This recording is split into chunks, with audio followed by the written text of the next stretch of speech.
Welcome to Real McCoy TV, where faith intertwines with daily life, empowering us to inspire positive change. Our mission is not just to share our story, but to uplift our community and celebrate authentic tales of faith and family.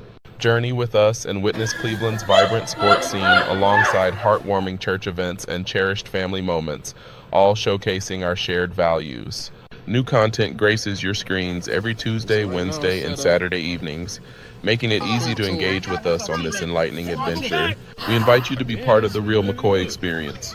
Whether you wish to call in, join discussions, or collaborate, your voice matters. Plus, support our mission through Cash App, GoFundMe, or Patreon. Together, we create a thriving community of faith and support where every contribution counts.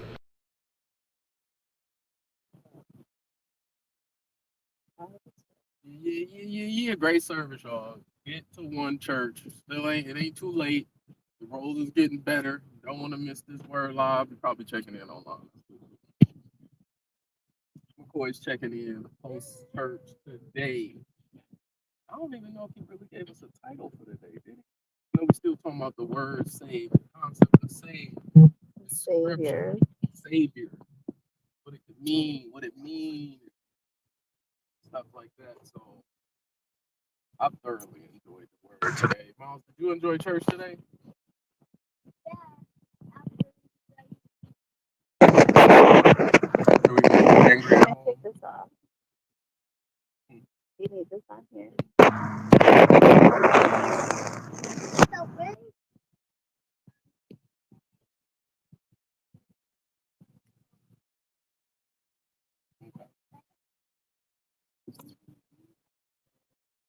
What did you learn?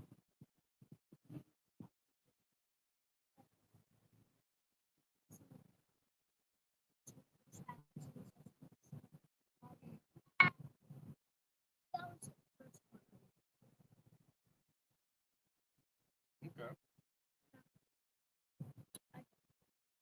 You had fun. I saw you playing with a couple of your friends there. Y'all have fun. You learned that an angel came and told Mary about the birth of that she was going to give birth to Jesus. Is that what you're saying?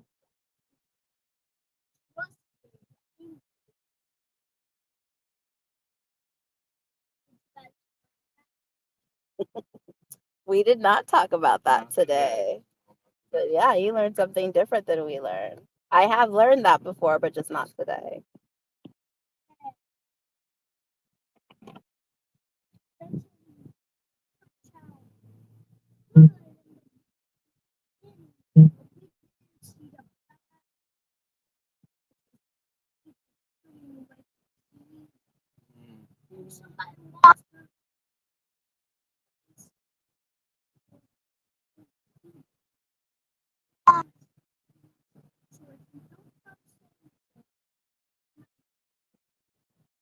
Yeah. She was talking about what was his name? No, not Moses. What is his name? I don't recall. Right? Who is Jesus' cousin? With John the Baptist? Remember Rebecca? Was it Rebecca is her name? Remember when he didn't believe that she was going to get pregnant, so he wasn't able to talk the whole time. Remember his story? He lost his voice. Yeah. I'm gonna have to actually go back and check that out. Oh, I should have worn the shades today. And I put mine on. Right. You got anything else, Miles? Cause you teaching now, boy. You learn about the angels and people getting quiet. Yeah.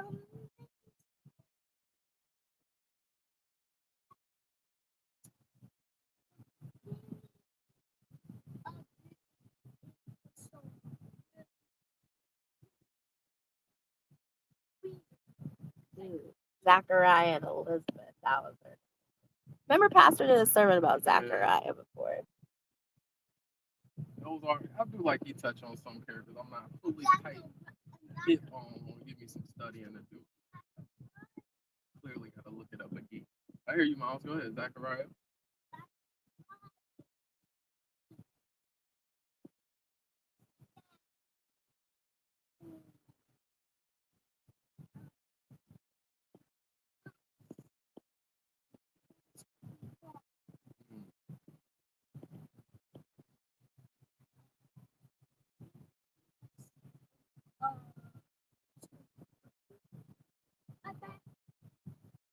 Yeah, after the baby was born, right? He said he spoke and told them that his name would be John. Yeah, like Elizabeth was Mary's cousin. I think they showed that in the Chosen. Yeah, that wasn't the Chosen. I couldn't quite pull that story. My recollection. Oh yeah, I remember you didn't remember it then. Yeah. Yeah, I didn't remember. That's not one of the stories I'm super familiar with. It is very interesting. Starts to be good, but then it starts to be bad. Somebody talks in it. Somebody is not talks. That the angel was talking to had the voice back. Yeah, Zachariah gets his voice back. That was the angel. That was the angel. Well, it looks like you learned a lot. Good job. How was your church experience, my queen?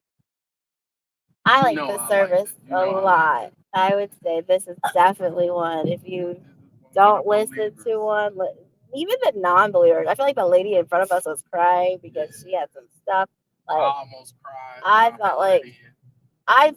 I kind of teared up towards the end because it's just so beautiful. Like just how much God Cares. loves you and cares about you. Like it does not matter your past, what you've done, what you think you've done. Like he just wants you to come to him and he loves you and cares for you. Like that's what I got from that message. It was just so the way Pastor put it together at the end was just so beautiful. So you just gotta listen to this one. It's a really good one. You ain't going in. I got a lot on this one. I liked how so it was about God saving us from our past and the idea that concept itself. yeah. So I think a lot of people think too, like, oh, I haven't done anything super bad in my past, so I don't need to be saved from my past. Oh, thank you.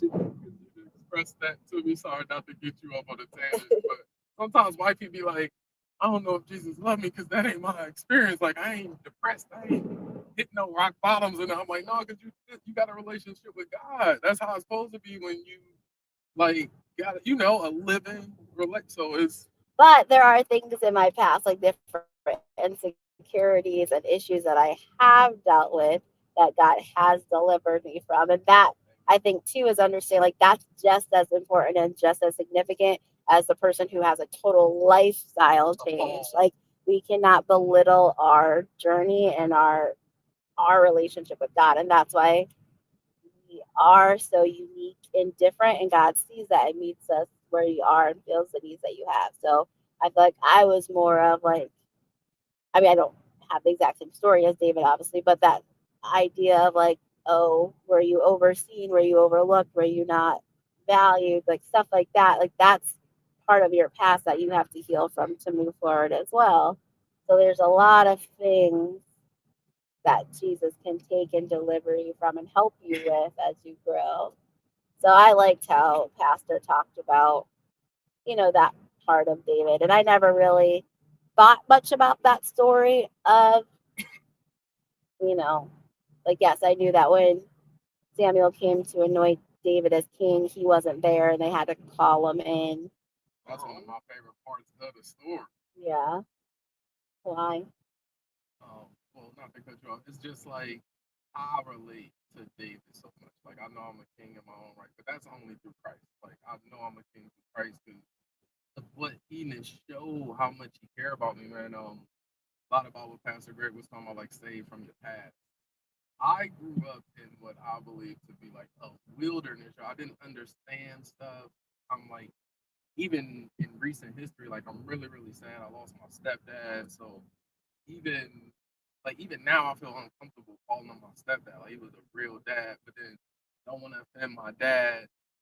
But when you grow up in a broken home like I did, and like literally my favorite two parents were my step parents, like but I was praying for different things, and now that I'm older, I realized that God was literally listening the whole time, like the whole time. So when I was thirsting for a different type of relationship with a mother and a father. Like it came, but like now I know that now that I hit 35. I couldn't really see that at 10, 11. And then these people showed up in the next couple years and made a huge difference. Shout out to Nicole, shout out to H, man, rest in peace. But like in just so many ways, and like even with the overall the envy aspect he was talking about, like when you see somebody else receive something that makes sense and you didn't, like how it can cause envy and jealousy, and like I thank God, and it's crucial for me to stay connected with God because I felt the energy and not the desires, but I felt crazy. Y'all didn't want to get over, but yeah, I felt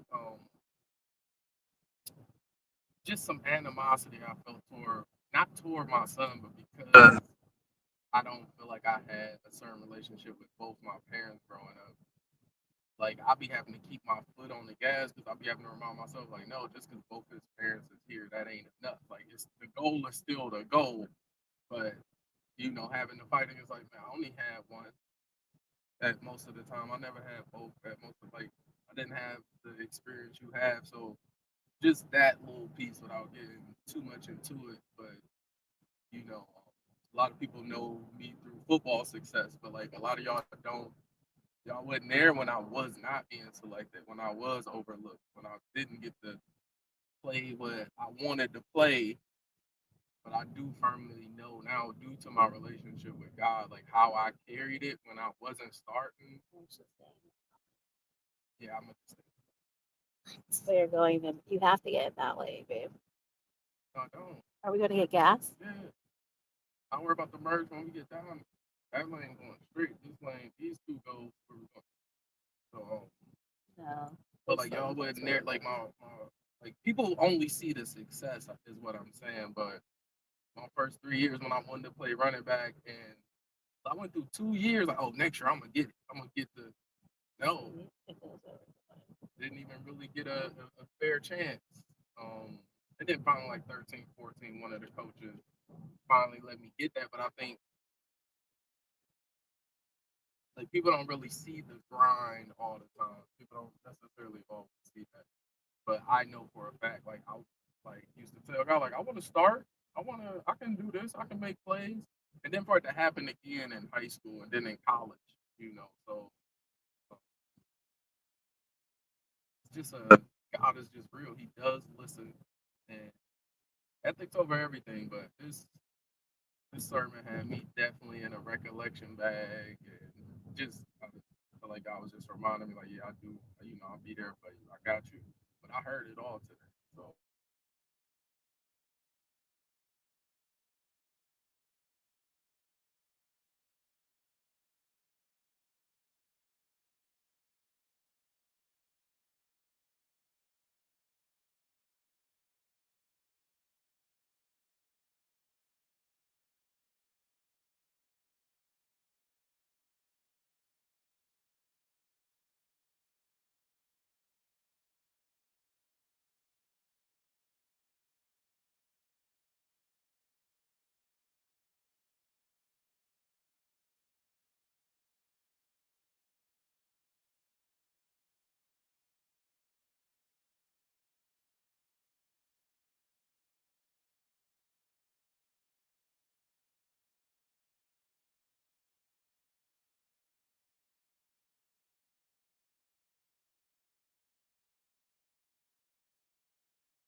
Sorry about that, y'all. You,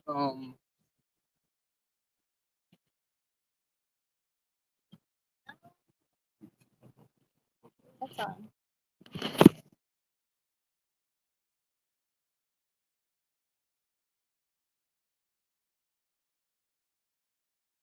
look like the thing. Y'all. Sorry about that, y'all.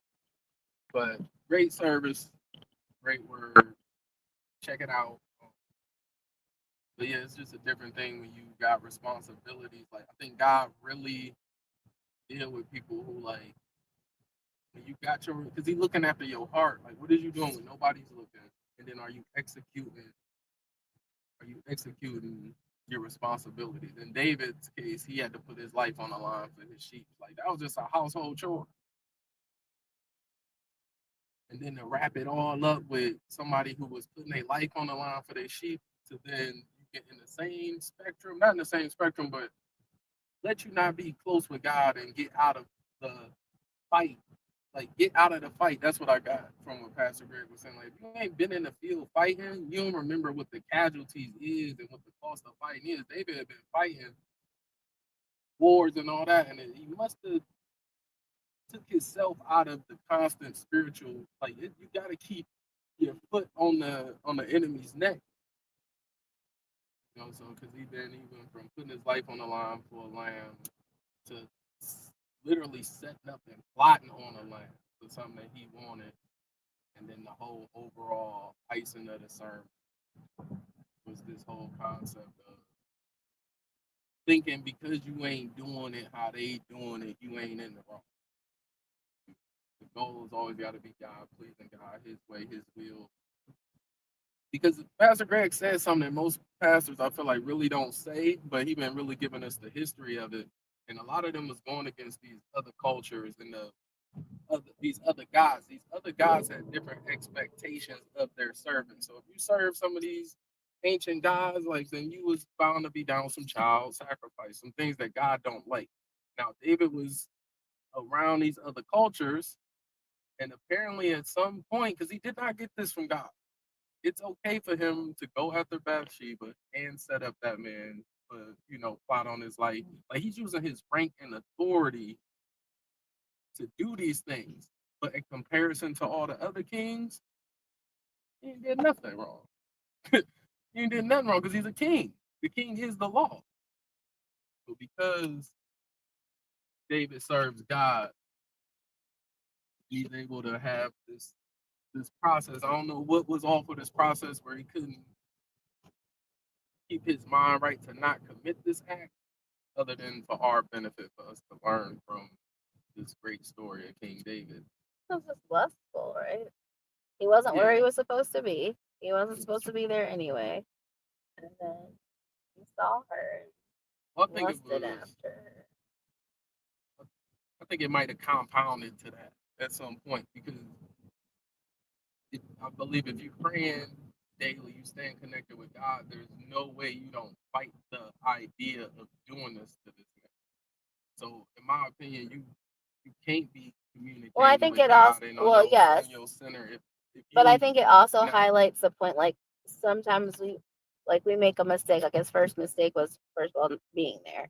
And then the second of all was like seeing her and then deciding to have sex with her or whatever. But like it could have ended there. But when you what I mean? Like you don't get to choose what happens next, right? You make a mistake, you have an action, you don't know, like things are gonna happen. So she got pregnant, right? If she hadn't gotten pregnant, who knows what he would have done. So now you have a mistake and now you keep trying to cover up. Like that's when it gets worse. We all know that, even as a kid, right? We tell kids, like, just tell me the truth now. It's going to be so much better than you trying to cover it up, or I find out later. David pretty much did that. He tried to cover up his mistake and his lies.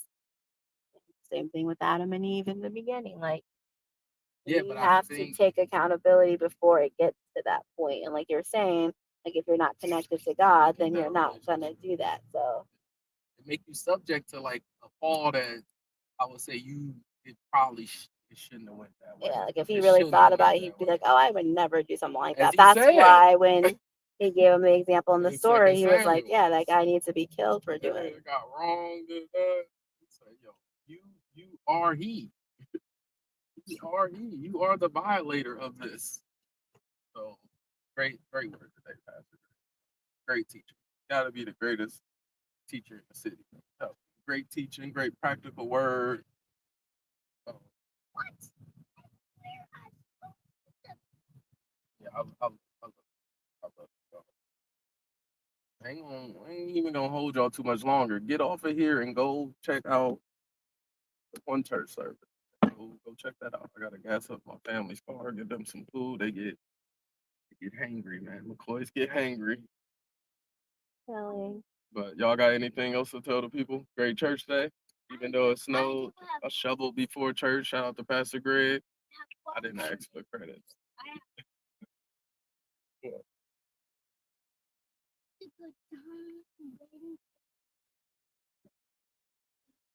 You need a little time.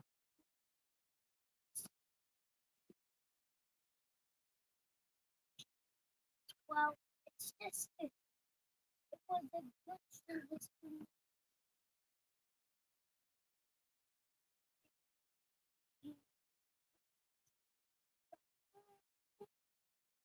No.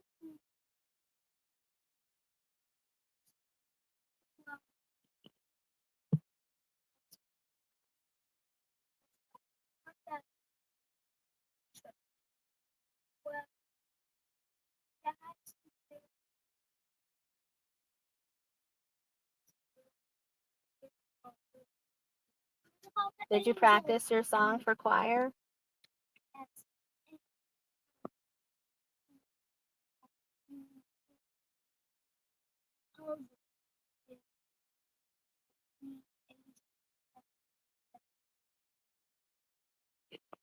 Very cool.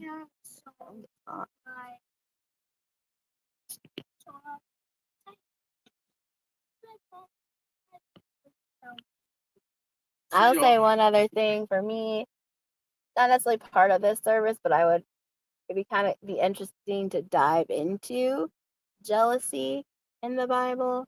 I feel like there's a lot of things that start from jealousy. Yeah. Like, because he was even talking about, David's brothers being jealous. We talk about Joseph's brothers being jealous. Cain and Abel, there's jealousy there. There's kings that have jealousy, queens that are jealous. Like, a lot of stuff seems to stem from jealousy. So, And his twin cousin envy.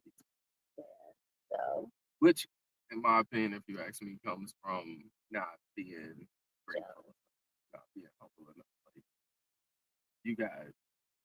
I think envious is just like an extreme version of jealousy. Okay. Yeah, I think they definitely related. Like, it's like the other side of the coin. Very similar. What would we say the difference between jealousy and envy?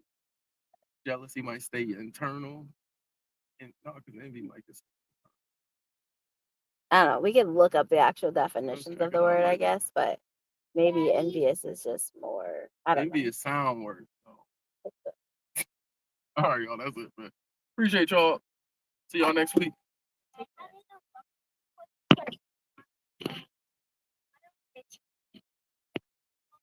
Welcome to Real McCoy TV, where faith intertwines with daily life, empowering us to inspire positive change. Our mission is not just to share our story, but to uplift our community and celebrate authentic tales of faith and family. Journey with us and witness Cleveland's vibrant sports scene alongside heartwarming church events and cherished family moments, all showcasing our shared values. New content graces your screens every Tuesday, Wednesday, and Saturday evenings, making it easy to engage with us on this enlightening adventure. We invite you to be part of the Real McCoy experience. Whether you wish to call in, join discussions, or collaborate, your voice matters. Plus, support our mission through Cash App, GoFundMe, or Patreon. Together, we create a thriving community of faith and support where every contribution counts.